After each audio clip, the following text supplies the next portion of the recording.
ठीक है कि आपके लिए सब बातें मिलकर भलाई को पैदा करेंगी।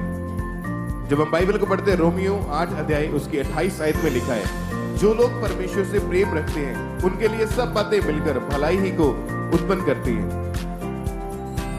मेरे प्रियो, बाइबल बताती है जो मसीह यीशु में है उनके लिए सब बातें मिलकर भलाई को उत्पन्न करती हैं। जब हम बाइबल में यूसुफ के बारे में पढ़ते हैं तो यूसुफ अपने भाइयों में से एक ऐसा लड़का था जो परमेश्वर का भय मानकर पवित्रताई में चलता था, हर हालात में परमेश्वर के साथ वफादार रहता था।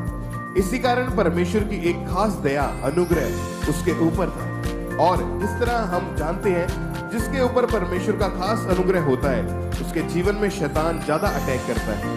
परमेश्वर के खास अनुग्रह के कारण यूसुफ के भाई उसका विरोध करते थे, उससे नफरत करते थे। जब उसके भाइयों ने उसे गड्ढे में फेंक दिया तो परमेश्वर ने उसे गड्ढे में से निकलवाकर मिस्र में भेजकर उसकी अगुवाई की।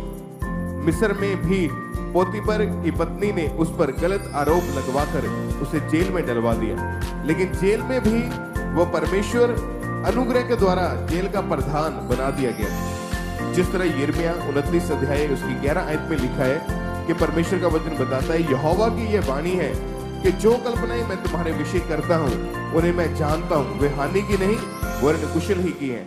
इसीलिए जो कुछ यूसुफ के साथ हो रहा था वो उसकी भलाई के लिए, लाभ के लिए था। यूसुफ को परमेश्वर में मजबूत करने के लिए, आशीषित करने के लिए और उस योजना को पूरी करने के लिए था जो परमेश्वर उसके जीवन में पूरी करना चाहते थे। अगर यूसुफ उन सभी हालातों में से ना गुजरता तो वो उस देश का प्रधानमंत्री ना बनता।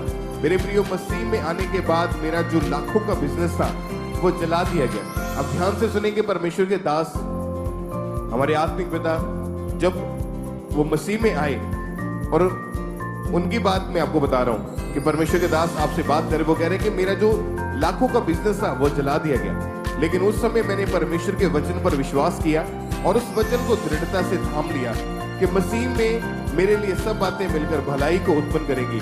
शैतान ने उस समय मुझ पर अटैक तो किया लेकिन मैं परमेश्वर से दूर नहीं हुआ। सोचो, अगर मैं उस समय परमेश्वर से दूर हो जाता तो क्या मैं आज परमेश्वर की सेवा और उसके बड़े बड़े कामों को कर पाता? नहीं।